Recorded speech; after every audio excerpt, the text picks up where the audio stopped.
et vous qui allez être confirmés aujourd'hui, qui avez été baptisés. Je demande au Seigneur que vous compreniez l'Évangile d'aujourd'hui, parce qu'il est très important, et nous tous aussi. Dans la première lecture, quelque chose m'a beaucoup touché. Vous devez retenir ça, c'est tellement important. L'homme qui ne pardonne pas ne peut pas obtenir de guérison. L'homme qui ne pardonne pas ne peut pas obtenir de Dieu la guérison. Nous allons parfois dans des églises pour être guéris. Nous cherchons des guérisseurs. Quelqu'un m'a téléphoné hier me demandant si j'étais médium.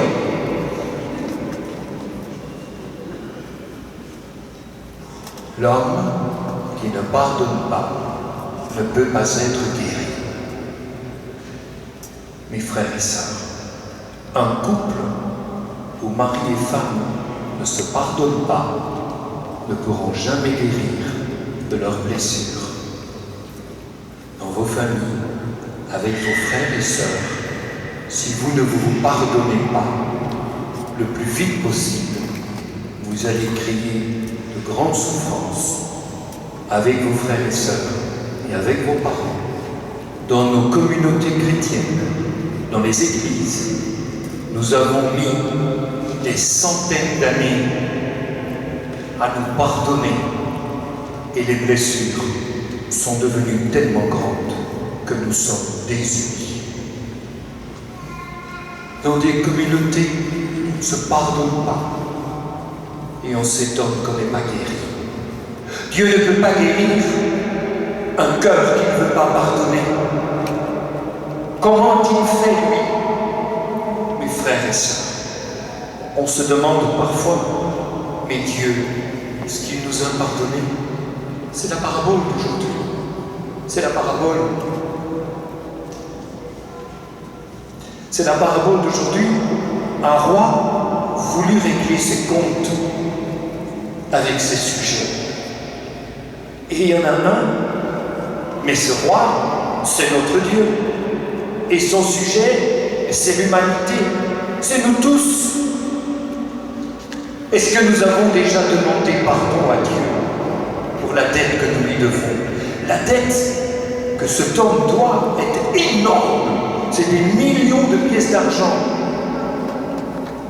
Aujourd'hui, ça correspond, écoutez-moi bien, à des centaines d'années de travail. Il est impossible que cet homme, en vendant sa maison et sa femme et tous ses biens, qu'il puisse rembourser sa dette. Il est fou quand il dit « je vais te rembourser ». Il en est incapable. Nous sommes incapables comme humanité de réparer le tort que nous avons fait aux hommes. Nous n'en avions pas reçu l'autorisation. On parle beaucoup du Covid, beaucoup trop. Il faut se protéger et on exagère. Mais est-ce que pour le Covid, ils sont en train de se battre pour le fric? Pour savoir qui aura le premier, le vaccin et l'argent dans sa poche. Vous croyez qu'ils vont s'entendre pour faire un vaccin? Ce sera la course pour celui qui gagnera. Et tant pis pour les autres. Voilà les hommes. Mais mes frères et sœurs, pour le Covid, il n'y a pas encore de vaccin. Il y en aura-t-il un? On verra bien. Mais pour la fin dans le monde,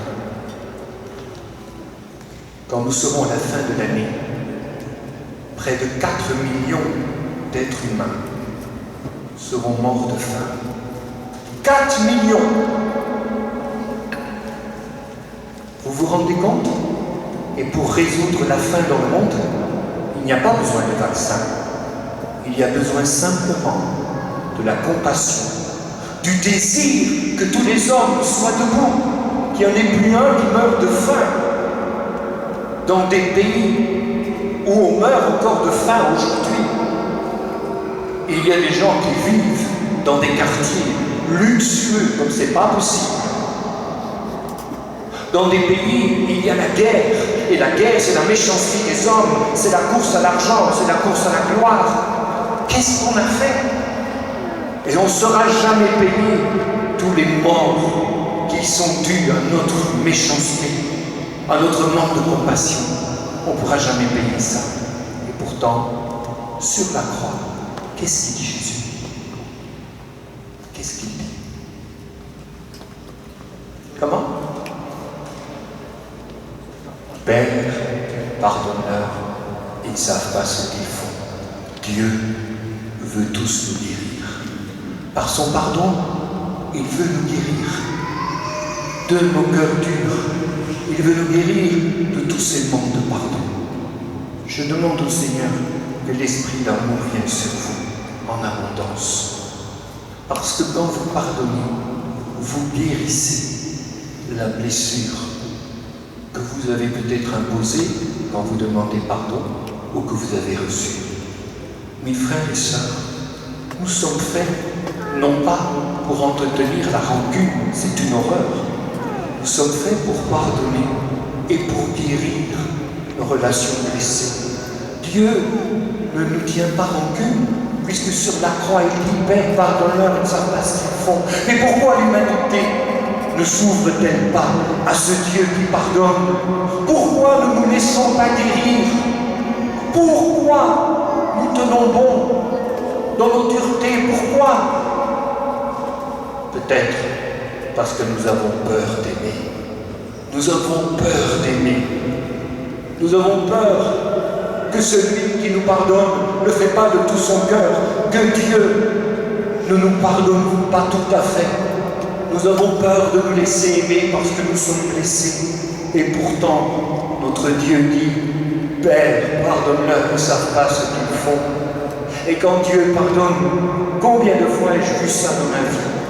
Combien de fois ai-je vu une personne venir demander pardon à Dieu et être touchée parce qu'elle prenait enfin conscience que Dieu lui pardonne et que tous les péchés qui étaient confessés en vérité et qu'elle reconnaissait étaient pardonnés pour toujours et Dieu ne reviendra jamais sur ses péchés. Ça, c'est le cœur de Dieu. Il veut nous guérir. Nous devons apprendre à nous guérir, que l'esprit d'amour descende sur vous. Aimez beaucoup les autres, mais pardonnez-leur aussi, que vous puissiez guérir toutes les blessures. Dans les familles, il faut se pardonner.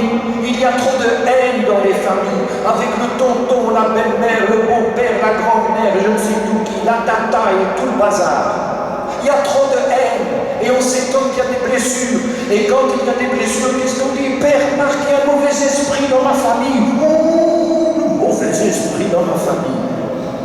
Il n'y a aucun mauvais esprit. Il y a des pardons qui ne sont pas donnés. Et les cœurs ne peuvent pas être guéris. Et vous mettez sur la dureté du cœur de l'homme, de ceux qui ne veulent pas demander pardon ou donner le pardon à un mauvais esprit. Oui, c'est un mauvais esprit. Mais si on se tournait vers le Dieu vivant, il nous guérirait. Si on apprenait à pardonner, il nous guérirait. Il n'y aurait plus de blessures, mes frères et sœurs. Que l'esprit d'amour descende sur vous, que vous soyez des jeunes qui semaient le bonheur. Vous avez tous beaucoup d'amour dans le cœur, parce que Dieu a mis l'amour dans votre cœur. Ne croyez jamais que vous ne valez rien. Je vous en supplie. Je demande à Dieu que l'esprit de beauté descende dans vos cœurs et que jamais dans votre vie, vous n'osiez douter que Dieu vous aime, que vous êtes beau et que malgré toutes les paroles parfois qu'on peut vous dire pour vous abaisser, elles sont fausses. Vous êtes beau. Ne sont-ils pas beaux? Non pas à cause de leur aube, mais parce que leur cœur est beau, parce que Dieu a déversé l'amour dans votre cœur et il va encore le faire. Ça, c'est votre beauté. La beauté extérieure, vous avez vu, moi j'ai déjà des cheveux gris, j'ai des grandes oreilles, qu'est-ce que vous voulez? Ah ben, c'est pas grave. Si j'ai des oreilles aussi grandes qu'un éléphant, c'est pas grave. On n'a pas d'importance. C'est pas ça la beauté. La beauté, c'est le cœur. Et vous avez tous un beau cœur. Gardez ce beau cœur et croyez-la. Dans votre vie, vous devez donner le meilleur de vous-même. Que l'Esprit vous donne de vous donner le meilleur de vous-même. Soyez à l'école des jeunes, non pas qui chahutaient. J'entendais quelqu'un qui disait « Je suis à peine rentré et il y a déjà des jeunes qui chahutent dans ma classe et ça me fait mal. » Vous ne pouvez pas y participer. Vous devez participer à tout ce qui étudie et donner le meilleur de vous-même. Que l'esprit d'intelligence vous soit donné.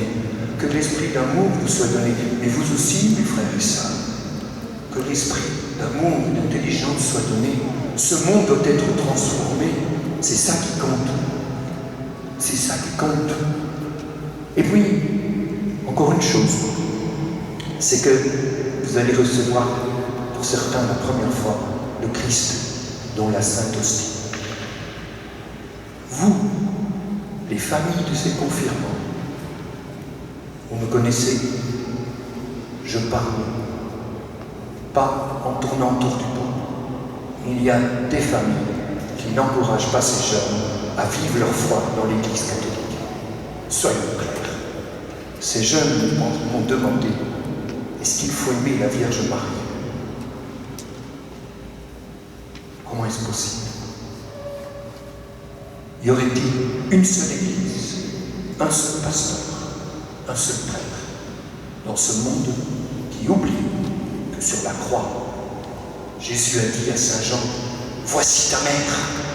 C'est-à-dire, le disciple qui croit reçoit une mère pour le conduire à Jésus, pour lui dire dans les moments de découragement, « Je suis ta maman, j'ai été donné par mon fils à toi, comme ta maman. Je suis la mère de Dieu. Et moi, je vais te conduire à mon fils pour que tu ne te décourages pas. Et pour que quand la vie est belle, maman Marie va te dire, est-ce que tu as dit merci à mon fils pour toutes les grâces que tu as reçues? Comment est-ce possible? Le chrétien est un homme qui ne passe pas à côté des cadeaux que Dieu a donnés. Je vous en supplie. Un chrétien ne passe pas à côté des cadeaux que Dieu a donnés. Il a donné une maman pour nous conduire à Jésus. Le jour où je vais mourir, plaise à Dieu que ce soit le plus vite possible. Je sais bien que je suis un pauvre pécheur. Je le sais bien. Et Jésus, j'espère qu'il va me dire, viens. Mais comme je suis un pauvre pécheur, je vais dire à Marie, mets-toi devant moi. Mets-toi devant moi, comme ça il ne me voit pas trop. Et il m'avancera jusque de Jésus. Et je dirai maintenant, dis-lui ce qu'il a dit sur la croix. Père, pardonne-leur, ils ne savent pas ce qu'ils font. Alors je me montrerai, c'est moi le pauvre pécheur. Tu dois obéir à moi quand même. N'oublie pas, je crois en l'amour. Je crois que Dieu m'aime. Je crois que Dieu m'a donné une maman pour aller à lui, pour ne pas avoir peur. Il n'est pas un juge. Et Marie nous rappelle que Dieu n'est pas un juge. Mes frères et sœurs, certains ont même dit à ses enfants, pourquoi avez-vous besoin des sacrements? Comment est-ce possible? Vous avez besoin de la messe de tous les dimanches. Vous en avez besoin. C'est Jésus qui vous nourrit. Et vous aussi. Vous aussi. Qu'est-ce que c'est que la messe? Une partie de la messe, c'est l'accomplissement de l'évangile d'aujourd'hui. Au début de la messe, c'est « Kyrie eleison » Seigneur, prends pitié de moi. Que Dieu Tout-Puissant nous fasse miséricorde. Et puis, quand on va, juste après le Notre Père, on va les uns vers les autres, on n'essaie pas d'y échapper, même si on ne peut pas trop s'approcher, peut-être Covid encore une fois. Mais si je suis vraiment un chrétien qui vit mon Eucharistie chaque dimanche, je n'aurai jamais de rancune plus longue qu'une semaine. Jamais. Jamais de rancune plus longue qu'une semaine, parce qu'après notre Père, je dois aller donner la paix à mon frère. Si tu sais que ton frère a quelque chose contre toi, va te réconcilier avec lui, puis viens. L'Eucharistie accomplit l'évangile d'aujourd'hui. Si tous les chrétiens de la terre vivaient la messe à fond, le monde serait transformé. On ne pourrait pas devenir chrétien si on ne vivait pas à fond la messe. Et on deviendrait des colonnes d'amour, parce qu'on accomplirait ce que la messe nous dit. On dit, ouais, je sais ce que le prêtre va dire. Mais quand est-ce que nous allons vivre ça? Quand allons-nous vivre des colères qui ne durent pas plus qu'une semaine? Quand? Et c'est pas tout. Moi, toi, nous venons avec nos blessures. Juste avant de communier, nous faisons un trône pour Jésus sur nos mains. Nous avons quelques secondes pour lui répéter ce que nous avons dit tous ensemble. Dis seulement une parole. Je serai guéri. C'est pas un morceau de pain. Ça, c'est ce qu'on voit. Mais Jésus est réellement présent là. Réellement. Dis seulement une parole et je serai guéri. Saint Paul dit, parce que vous ne discernez pas le corps du Christ, il y a si peu de guérison parmi vous. Et parfois nous prions pour la guérison, le premier dimanche du mois. Mais on le fait, c'est pas nous qui inventons. On essaye d'écouter ce que l'Esprit nous dit, pour qu'il nous dise ce qu'il est en train de faire, pour nous encourager. Mais c'est votre foi qui guérit.